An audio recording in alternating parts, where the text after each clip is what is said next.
bienvenue dans la quotidienne de School TV, l'émission qui vous raconte l'école au quotidien. Au sommaire aujourd'hui, tous en scène, ou pour être plus exact, tous en apprenti-scène. Apprenti-scène, c'est ce spectacle qui a permis à 10 000 apprentis de brûler les planches depuis 20 ans. Il fête son anniversaire, ce sera au Théâtre Marigny. On va en parler avec l'invité du Grand Oral, Olivier Motte. L'Anti-Sèche d'Amal Daoui, l'Anti-Sèche, vous le savez, c'est la manière dont l'actualité résonne dans les programmes. Actu, une très belle exposition consacrée à Rome. Rome, la cité ou l'Empire, c'est jusqu'à fin juillet au Louvre-Lens. Les programmes, ce sont ceux d'histoire où l'on parle de la Rome antique. Toujours à mal pour l'heure de la récré. On va sourire, voire rire avec une petite sélection de filtres drôles sur des enfants. Et puis, on va retrouver Maître Valérie Piot, comme chaque semaine, pour le conseil de discipline. C'est notre rendez-vous juridique. Sujet, aujourd'hui, le certificat médical. Dans quelles conditions est-il obligatoire en cas d'absence de votre enfant? La quotidienne de School TV, c'est maintenant. C'est parti, Grand Oral.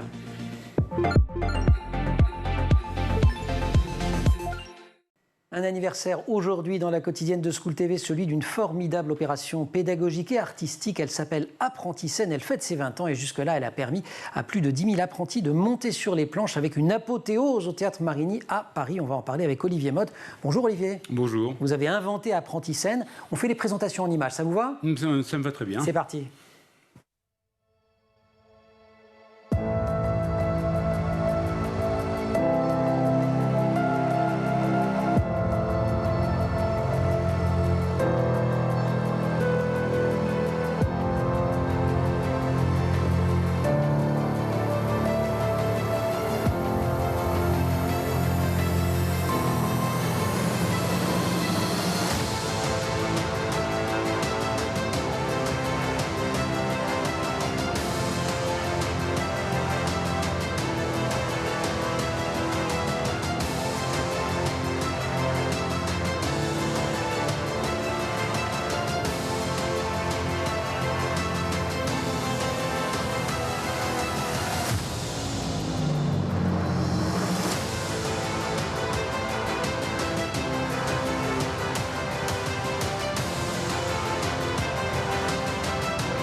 Et 20 ans qu'on vous aime, vous aussi, pas forcément vous Olivier, mais en tout cas Apprenti-scène, qui est vraiment un dispositif formidable. Merci beaucoup d'être avec nous, je suis très heureux de vous accueillir. Tous ces jeunes qui montent sur scène, ils ont déjà monté sur scène avant Apprenti-scène ou pour la plupart jamais? Non, pour la plupart jamais. En fait, il y a plus de 95% des jeunes pour lesquels on propose cette opération qui n'ont jamais vu l'intérieur d'un théâtre même, qui ne sont jamais montés sur les planches et qui ne sont jamais venus voir un spectacle de théâtre. Comment sont-ils choisis alors? Si je suis apprenti, comment je fais pour monter sur scène dans le cadre d'Apprenti-scène? Alors ce sont les CFA en fait qui inscrivent les groupes. Donc les centres de formation d'apprentis. Voilà, c'est ça. On a des relais à l'intérieur des CFA qui nous disent moi je voudrais inscrire un groupe ou 2 groupes ou 3 groupes. Et en général, je vais vous faire une confidence, ils veulent pas le faire. Et c'est ça qui est extraordinaire. Ah ouais. C'est que quand on vient les voir, on leur dit on va vous présenter quelque chose d'incroyable, on leur montre la vidéo qu'on vient de voir, on leur dit c'est vous qui allez monter sur les planches, et ils disent moi monsieur je veux pas, c'est pas fait ou pour moi je le ferai jamais. Ouais. Ah ouais. Et c'est ça qui est encore plus incroyable. Et alors c'est quoi? C'est j'allais dire une distance culturelle à ce que c'est qu'un théâtre? C'est du trac? C'est l'image de soi, mélange de tout ça? C'est un mélange de tout ça. En fait, c'est d'abord la peur. C'est pas encore le trac parce que le trac on va le réserver. C'est pour les coulisses. On va le réserver sur scène. Mais c'est d'abord la peur, c'est le challenge, c'est aussi l'engagement. On se dit tiens, je vais m'engager dans un truc, je sais pas si je vais aller jusqu'au bout, voilà. Et dans la plupart des cas, ils nous disent non. Moi, monsieur, je ne ferai pas ça. Ok. Et puis on les retrouve. Mais alors comment et pourquoi? On les retrouve sur scène. Qu'est-ce qui fait qu'ils y vont finalement? Ils y vont parce qu'on leur explique. Puis on leur dit bon, faites le premier atelier. Puis on en rediscute au deuxième. Le teasing. Voilà, le teasing. Et puis petit à petit, ils y prennent goût. L'essayer, c'est l'adopter en quelque sorte. Exactement. Puis le 3e et 4e atelier, ça y est, c'est fini, ils sont complètement accros. Alors, on a des petits problèmes quelquefois. Il y en a un qui peut pas, qui peut plus, qui est en rupture de contrat, etc. Donc, l'ergonomie des équipes change, mais le cœur de l'équipe reste le même. Ouais. C'est 20 heures de théâtre comportemental, dites-vous, dans la bande-annonce. Alors, c'est quoi le théâtre comportemental, Olivier Motte? C'est quoi ce truc?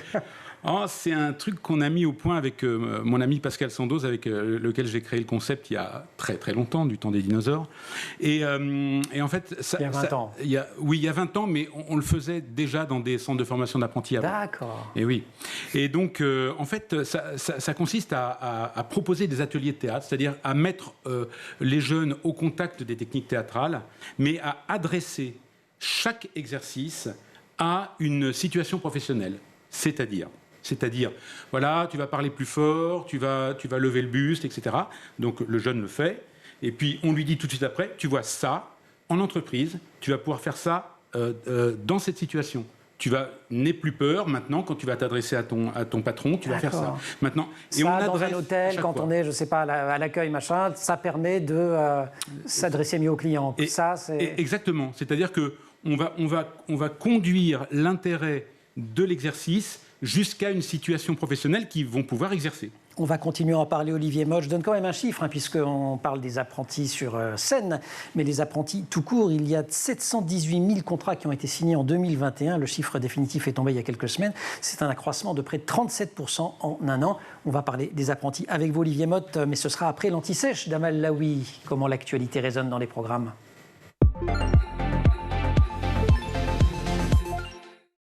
Amal, bonjour. Bonjour Emmanuel. Et l'actualité, c'est Rome qui s'invite au Louvre-Lens jusqu'au 25 juillet. Rome, oui. La Rome antique.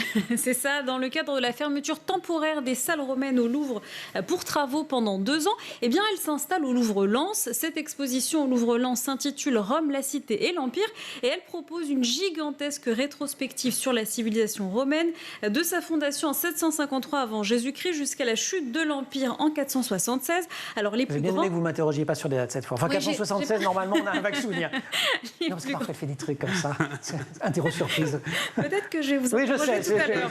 En tout cas, les plus grands chefs-d'œuvre des collections romaines du musée du Louvre sont donc présentés à cette occasion pour raconter l'histoire de Rome, de son empire et de son art. Il faut savoir qu'il y a très peu de musées hors d'Italie qui conservent une collection d'antiquités qui offre un aussi large panorama de l'art romain que celui du Louvre. Donc allez-y. Au total, plus de 400 œuvres sont à découvrir lors de cette exposition qui a donc débuté le 6 avril et qui s'achèvera, vous l'avez dit, le 25 juillet prochain. Et si on est enseignant ou si on est parent, on emmène les enfants, on fait œuvre utile car Rome est évidemment dans les programmes scolaires. Oui, dès l'école primaire et c'est même un chapitre très apprécié par les élèves, notamment parce que l'on retrouve de très nombreuses références à la Rome antique dans la pop culture, que ce soit dans les films, les dessins animés, les séries, les bandes dessinées ou même les jeux vidéo. On prend tout ça dans l'ordre, ça commence je crois en CM1 ? CM1, c'est ça, la civilisation romaine est étudiée à travers l'héritage des mondes anciens dont la France a conservé les traces, la conquête de la Gaule par César et les apports de la romanité à la civilisation gauloise, parmi lesquels le christianisme sont donc abordés. Les élèves ont aussi étudié l'effondrement de l'Empire romain d'Occident à la fin du 5e siècle. 476, la maîtrise de cette notion, je crois que derrière, il n'y a pas seulement Rome, il y a aussi la notion d'empire qui est fort utile aujourd'hui. Oui, c'est ça, la maîtrise de la notion d'empire est essentielle, et ce, d'autant que c'est Rome qui nous a légué ce mot, avec sa double signification territoriale et politique. L'imperium, c'est donc d'abord le pouvoir de commander, et de là la domination étendue à l'ensemble des territoires soumis à cette hégémonie, donc ils vont donc devoir maîtriser cette notion d'empire. Comme toujours, on a posé les bases à l'école primaire, on approfondit au collège, dès la 6e. Dès la 6e, donc l'année de 6e élargit le cadre de l'étude à l'échelle des dimensions de l'Empire romain et de ses relations avec les autres mondes anciens et approfondit aussi l'étude du christianisme. Les élèves vont voir la civilisation romaine avec la fondation de Rome et ses dimensions mythiques, de même que le judaïsme dont l'étude se poursuivra donc avec celle du christianisme. On continue en 5e avec le programme histoire, je crois, du cycle 4. C'est ça, cycle 4 qui permet de mobiliser donc des connaissances qu'on a acquis en 6e à travers l'empire territorial romain et le prestige de la fonction impériale dans les empires byzantins et carolingiens. Et au lycée, eh bien, les élèves de seconde générale et technologique, eux, retrouvent l'Empire romain avec un chapitre consacré à la citoyenneté et à l'empire. C'est un chapitre qui s'inscrit d'ailleurs dans le parcours du citoyen. Parce que Rome, si on a lu Astérix et Obélix, on le sait, c'est une civilisation qui a beaucoup agrégé des religions, des cultures différentes. Et c'est aussi ça qu'on va raconter aux élèves. Exactement, ce chapitre sur l'Empire romain est l'occasion de discuter avec les élèves sur la façon dont peuvent coexister différentes religions et cultures et comment peut s'établir une tolérance et à quelles conditions. Alors ce thème s'inscrit aussi dans le parcours d'éducation artistique et culturelle, dans la mesure où il apporte aux élèves dans les domaines artistiques et historiques, je cite, c'est écrit dans les programmes, des connaissances qui permettent l'acquisition de repères culturels ainsi que le développement de la faculté de juger et de l'esprit critique, tout un programme. Rome, unique objet de mon ressentiment, on le retrouvera aussi en littérature avec le XVIIe siècle. Merci beaucoup Amal, on se retrouve tout à l'heure pour la récré. À tout à l'heure. À tout de suite et on retrouve pour l'heure, toujours pour remonter sur scène, Olivier Motte. Cela fait donc 20 ans cette année qu'Apprenti-Scène met sur scène et met en scène des apprentis de tout métier, de tout niveau. Olivier Motte, défenseur de l'apprentissage depuis plus de 20 ans. Vous êtes président associé, je ne l'ai pas dit, des Alternateurs. C'est une entreprise de l'ESS, l'économie sociale et solidaire, engagée dans la promotion de l'apprentissage. Et c'est vous qui organisez Apprenti-Scène. Petit flashback. On est en 2002. Alors, si j'ai bien compris à ce que vous avez dit au début de l'émission, on n'est même pas en 2002. Mais comment naît cette idée d'utiliser le théâtre pour aider ces apprentis à se construire, finalement ? C'est né d'un problème. En fait, comme les bonnes solutions, en fait, on opérait, enfin, on animait des cours avec mon ami Pascal Sandoz dans un CFA, et on voulait faire progresser, en fait, en prise de parole, des élèves de bac pro vente. Parce qu'ils étaient en contact, en proximité la vente, il faut un peu avec le public. Et on a voulu leur faire du théâtre. Puis ça les barbait, parce qu'on abordait le théâtre avec des textes classiques, puis on voyait, ils traînaient la patte. On s'est dit, bon, écoutez, on va plus faire de théâtre. Alors, ouais, ils étaient super contents. On va faire de la pub. Alors là, c'était extraordinaire. Là, on avait plus d'élèves que ce qui était inscrit sur le carnet de présence. Et puis petit à petit, ils ont compris qu'on leur faisait faire de la publicité théâtrale. Parce que malgré tout, c'était de la publicité par oral, où il fallait se tenir sur une estrade, etc. Mais au lieu de vendre une lessive, en fait, ils vendaient leur métier. Et donc, on leur a proposé de faire des scénettes publicitaires, théâtrales donc, de 3 minutes. 3 minutes parce que, format zapping, sur leur métier. Donc là, ils étaient coincés, ils étaient obligés de faire du théâtre, mais dans le format qui les intéressait. Vous-même, vous avez fait des études, vous avez un BTS agroalimentaire, je crois, au départ. Ah oui, j'ai fait des études agricoles, moi. Ouais. J'ai complètement... Pourquoi vous aviez choisi ça, d'ailleurs ? Ça vous fait marrer ? Oui, parce que je suis un homme de la terre, tout simplement. Puis, de quelle région ? De Touraine. De Montrichard, plus précisément. Ah ouais. Ah oui. Et non, mes grands-parents étaient agriculteurs, enfin, ils étaient agriculteurs, viticulteurs. Et puis voilà, puis j'étais destiné, en fait, à reprendre la ferme ou l'exploitation. Mais Montrichard, à côté de Chambord, là, c'est ça ? Oui, à côté de Chambord, oui. Là où il y a le resto super de Christophe Hay. Oui, tout à fait. Oui, non, mais il y a beaucoup de restaurants. Qui défend beaucoup les apprentis, lui aussi. C'est pour ça que je pense à lui. Exactement. Et puis voilà. Puis c'est la rencontre d'un professeur. Vous savez, dans l'éducation, c'est toujours comme ça. C'est des rencontres. On rencontre un prof de maths et on devient mathématicien. On rencontre un prof de physique, c'est pareil. Là, j'ai rencontré un prof de marketing et j'ai dit c'est extraordinaire. Je veux faire du marketing, je veux faire de la com. Et ça a fité. Et me voilà aujourd'hui, mais quand même avec de l'utilité sociale. Ça, c'était important pour moi. Quand vous commencez à enseigner, quand vous commencez à vous préoccuper des apprentis, il y a un peu plus de 20 ans, c'est pas franchement à la mode. Je donnais les chiffres là, plus 37%, c'est génial, mais ça n'a pas toujours été le cas. Non, c'est pas du tout la mode.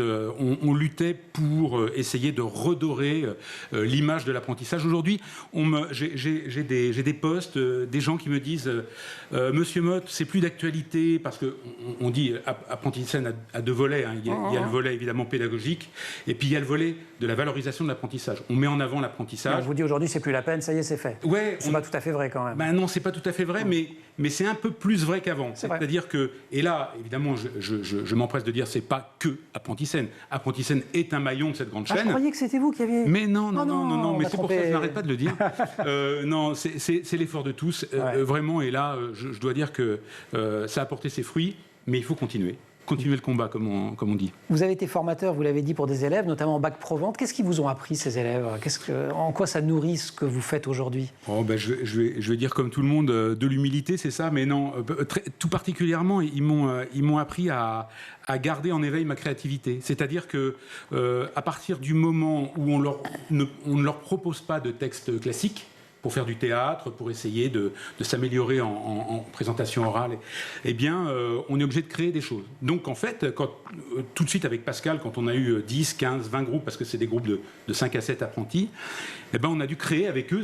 il a fallu bricoler, quoi. Autant de scénettes. Il fallait écrire les scénettes. Donc, écrire des pièces de théâtre. D'ailleurs, c'est de l'impro ou c'est de l'écriture? C'est un mélange des deux, je crois. Alors, les deux, mon capitaine, oui, c'est les deux, puisqu'on leur propose des situations ou des sujets. Eux, ils nous disent un petit peu ce qu'ils veulent faire. Et puis après, on commence à bricoler une scénette, c'est-à-dire une histoire. On leur apprend comment on fait une histoire, un début, un milieu, une fin. Là, c'est une pub, donc en plus, c'est un ressort. Il faut créer une situation avec un ressort, avec une découverte. Et puis, on écrit avec eux. Alors, il y a beaucoup les metteurs en scène. Et à la fin, c'est super écrit. Et tout est très écrit, parce que là, c'est très chorégraphié, c'est très joué. Oui, tout est très écrit, dans un langage ultra contemporain. On veut garder la fraîcheur. Donc, on veut leur donner la liberté de parole. Et c'est très, très marrant, parce qu'en 2002 et maintenant, on ne parle pas des mêmes choses. Pas du tout des mêmes choses. Vous savez quoi, on va prendre une petite pause, un entracte, ça vous va? On appelle ça la récré dans la quotidienne. Et juste après, vous allez nous dire quels sont les nouveaux sujets. Ouais, c'est pas un temps mort, c'est un temps hyper vivant. Vous plaisantez, on retrouve Amal.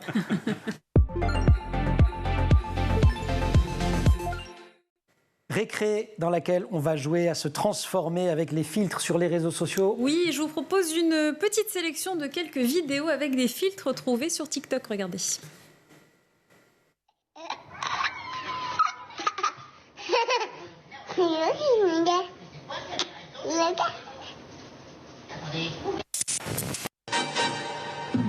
Bongo la, bongo cha cha cha.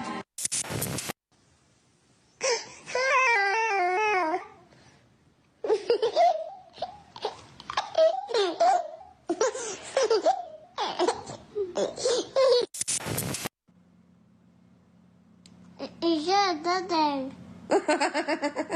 J'adore. T'es belle là? Oui. Ok. Et dodo. J'adore. Applying this filter on my baby.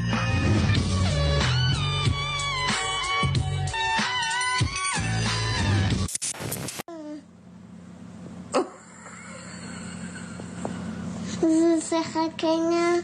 Tu veux faire un câlin à qui? Un lapin. Oh. Je veux faire un câlin. C'est... Les filtres sur les réseaux sociaux, Amal, c'est un véritable phénomène qui n'est pas sans risque. On va commencer par le phénomène parce que aujourd'hui, ça peut être sympathique quand même.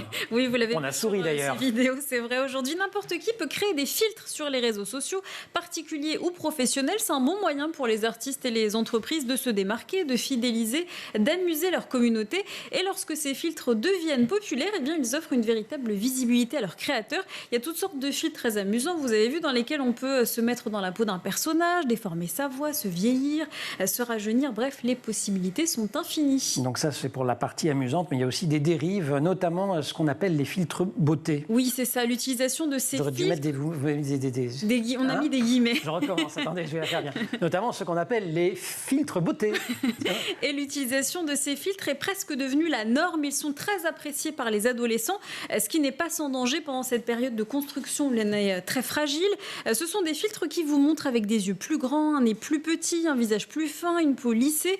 Et l'omniprésence de ces images filtrées peut nuire à l'estime de soi et même déclencher une dysmorphie ou dysmorphophobie. Alors c'est un trouble dans le spectre obsessionnel compulsif qui désigne la peur de la dysmorphie corporelle. Alors la dysmorphie corporelle, ça désigne une anomalie physique et les gens qui en sont atteints, eh bien, se focalisent jusqu'à l'obsession sur tout ou partie de leur corps qu'ils perçoivent comme difforme. En psychologie, eh bien, ce décalage entre perception et réalité vis-à-vis de son corps est nommé dysmorphisme. Et d'ailleurs, ce sont des chirurgiens plastiques, je crois, qui au tout début ont tiré la sonnette d'alarme. Oui, c'est ça. Ils ont expliqué que de plus en plus de jeunes venaient les voir pour ressembler à ces filtres. Et en 2019, eh bien, Instagram avait même annoncé la suppression de ces filtres chirurgie esthétique. Mais depuis, eh bien, n'importe qui peut créer des filtres. Donc, ils existent toujours, ces filtres, et ils se sont même multipliés. Je vais vous donner quelques chiffres. Il faut savoir que les 18-34 ans ont désormais davantage recours à la chirurgie plastique que la tranche des 50-60 ans, pourtant elle plus exposée aux marques du temps. Alors, je ne sais pas pourquoi vous dites ça. Non. N'importe quoi. Je vois pas. Non, je parlais pas de faire la chronique. C'est hors sujet, ça. Rien compris. Pas vous terminez tranquillement. Oui, alors il faut faire très attention avec ces filtres, puisqu'ils modifient la perception que l'on a de soi-même, et ils peuvent aussi créer une confusion entre notre identité réelle et notre identité virtuelle. Ouais, merci beaucoup. Benjamin, toi qui nous écoutes, toi qui réalises cette émission, donc les filtres pour Olivier et pour moi, tu vois. Puis pour Amal, voilà. On a une belle lumière. Merci Amal quand même. Retour d'Olivier Motte et du Grand Oral.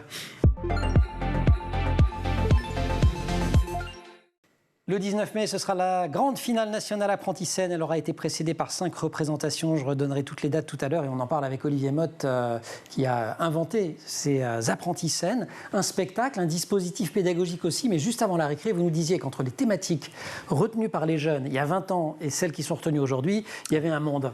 Il y a un vrai monde. En dehors du fait que, en fait, les sujets sont très sensibles par rapport à tout ce qui se passe dans les journaux, dans les médias. On est très accroché à l'actualité. Ouais. Mais on peut s'apercevoir que dans les années 2000, au début des années 2000, on parlait beaucoup plus d'alcoolisme, de sécurité routière. Voilà, on avait beaucoup... C'est vrai qu'il y avait de grandes campagnes à l'époque là-dessus. Oui, il y avait des grandes campagnes dessus. Alors, il faut savoir qu'ils peuvent parler de leur métier, mais aussi de grandes causes sociétales. Voilà, il n'y a pas que les métiers, c'est aussi les grandes causes. Et là, maintenant, on parle on parle de paix, on parle de violence conjugale, on parle d'égalité des chances, d'égalité des sexes. Donc il y a une grande porosité par rapport à l'actu, en fait. Oui, et c'est pour ça que c'est, en plus d'être une opération pédagogique... Il y a beaucoup de critiques qui sont venues, qui sont des critiques culturelles. Ils n'aiment pas trop Apprenti-Scène parce que c'est pas de la culture, mais c'est pas de la pédagogie, donc on ne sait pas trop où c'est. Ils nous disent c'est un vrai spectacle, un vrai spectacle vivant. Avec du théâtre vivant comme on connaissait jadis, c'est-à-dire des gens qui parlent de choses du quotidien et qui en parlent complètement librement. Et ça, ils aiment plutôt bien quand même. Oui, ça, ils aiment beaucoup. Bon, après, on fait pas 5 mois de répétition, donc on n'a que 14 heures d'atelier avec eux. Et le résultat est très impressionnant par rapport à ça, d'ailleurs. Oui. Dispositif pédagogique, disiez-vous, préparation à l'entrée dans la vie active, c'est la fonction très directe de l'apprentissage. Ça leur permet de travailler ce qu'on appelle en bon français les soft skills, c'est-à-dire les compétences comportementales, pour le dire un petit peu vite. Pourquoi il y a vraiment si j'ai fait du théâtre, si j'ai appris à monter sur scène, ça va vraiment se retrouver ensuite dans ma façon de me comporter ? Oui, parce que il se passe quelque chose quand vous montez sur scène, quand vous parlez devant 600 personnes, 700 personnes, il se passe quelque chose. À ce moment-là, votre vie bascule un peu. C'est ce qu'ils nous disent. Ils nous disent, il y a vraiment l'avant et l'après.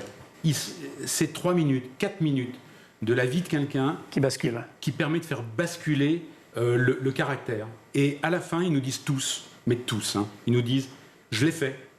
Donc si je peux le faire, nous on les accompagne en disant, si tu peux le faire, eh bien tu peux faire plein d'autres choses. Maintenant, il faut que tu aies confiance en toi. À partir de ce jour, tu as confiance en toi parce que tu as fait quelque chose que personne n'a jamais fait ou que personne n'ose faire. Confiance en soi et par ailleurs comportement un petit peu changé. Et dans les ruptures de contrat, vous avez commandé une étude il y a quelques années avec la région Île-de-France qui était à l'époque partenaire d'Apprenti-Scène. Et cette étude disait que du côté des employeurs, ça c'était vraiment le premier facteur de rupture du contrat, le comportement. Oui, tout à fait. Il y a bien 80-90% des cas de rupture de contrat qui sont liés au comportement. C'est-à-dire qu'on ne vient pas chercher chez l'apprenti une expertise parce qu'il est en cours d'acquisition, mais on vient chercher un comportement. On vient chercher un jeune qui arrive à l'heure. On vient chercher un jeune qui est curieux, on vient chercher un jeune qui est un peu proactif, c'est-à-dire qui pose des questions, qui dit « Ah monsieur, je ne sais pas comment on fait ci, montrez-moi ça ». Et tout ça, au fond, ça s'apprend. Et ça s'apprend en faisant, ça ne s'apprend pas en suivant un cours, quoi. Et c'est super simple. Il faut simplement leur dire et leur faire jouer, en fait, les situations. C'est-à-dire que le corps, il a une mémoire. Donc, quand on dit à quelqu'un « Tu vas serrer la main de ton boss », il va oublier. Et quand on lui fait faire 5 fois, alors c'est ton boss, mais tiens, serre-lui la main, tac, 1 fois, 2 fois, 3 fois, tiens, demain tu le fais. Et après c'est fini. Non, c'est comme Amal et moi, en fait, on jouait présentateur télé.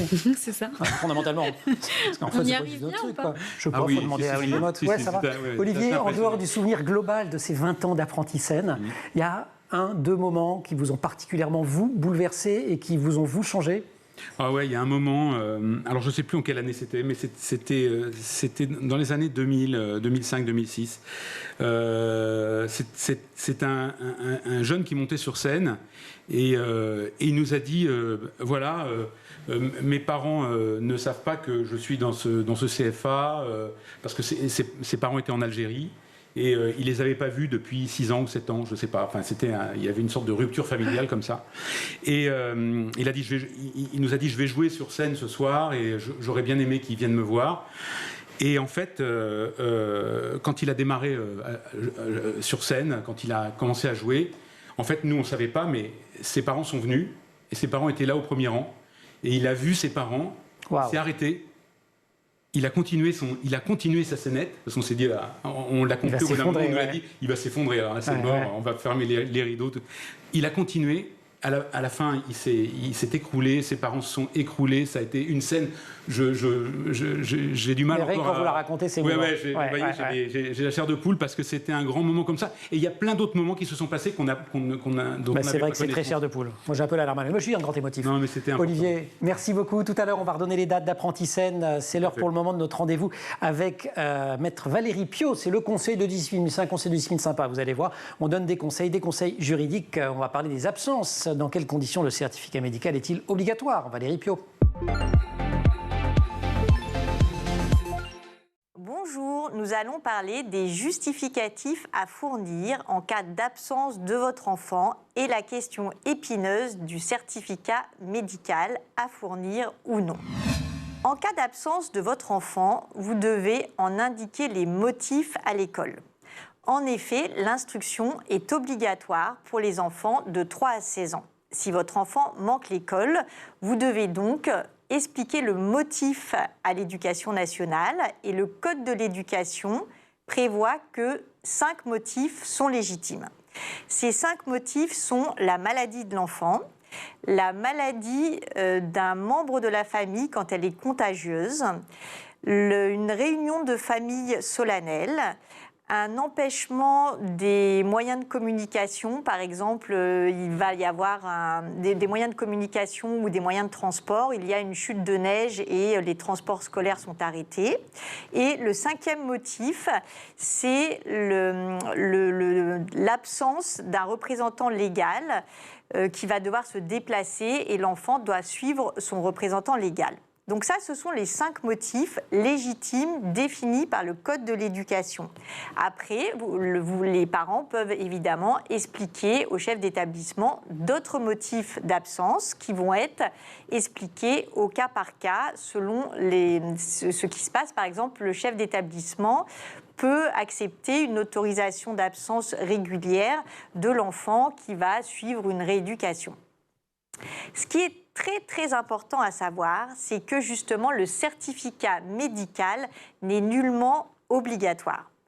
L'Éducation nationale l'a rappelé à de nombreuses reprises. Lorsque l'enfant est malade, vous n'avez pas de certificat médical à fournir, sauf dans des cas exceptionnels. Dans quel cas exceptionnel un certificat médical peut-il vous être demandé ? Alors le premier cas, c'est les maladies contagieuses, mais très restrictivement énumérées par un arrêté pour la teigne, la scarlatine et la tuberculose. Dans ce cas-là, vous devez fournir un certificat de non-contagion. On a vu aussi avec la Covid que dans le cadre du protocole sanitaire, il fallait faire à son enfant, par exemple, qui était cas contact ou qui avait été contaminé, un test PCR ou antigénique. C'est le premier cas, maladie contagieuse, mais restrictivement énumérée par la loi. L'exception du certificat médical pour l'EPS. Si votre enfant manque un cours d'EPS, vous avez l'obligation, pour le coup, de fournir un certificat médical.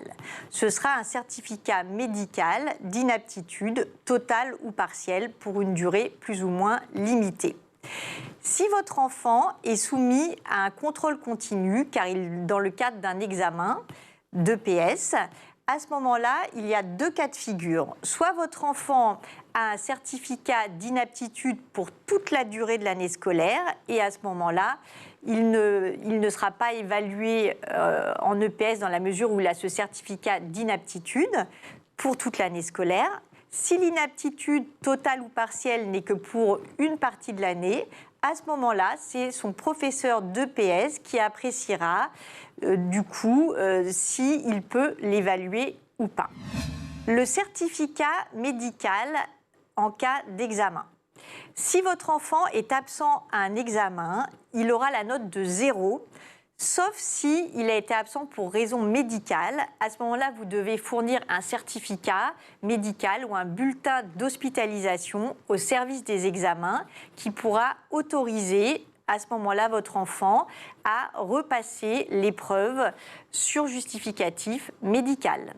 Voilà, vous savez tout sur les justificatifs à fournir et les cas exceptionnels dans lesquels on peut exiger de vous un certificat médical. Mais aucun certificat médical ne sera admis si vous séchez Apprenti-Scène, 20e anniversaire. Théâtre Marigny, 6 représentations de 20h à 22h. C'est du 11 au 19 mai, sauf le week-end. Grande finale le 19 mai donc. De Apprenti-Scène au Théâtre Marigny. Olivier Motte, merci beaucoup. C'était un plaisir de vous avoir. Amal, merci beaucoup. Merci. Et puis dans les coulisses du Grand Théâtre de la Quotidienne, au maquillage Colline Hamel pour la préparation de l'émission Marine Plantec, assistée par Roxane Sarfati, en régie au son Mathieu Sullivan et à la réalisation Jules Farou, et non pas Benjamin, comme je l'ai dit, mais Canard Burti. Allez, hop, vous restez sur School TV et vous retrouvez la Quotidienne H24 sur Internet et sur les réseaux sociaux.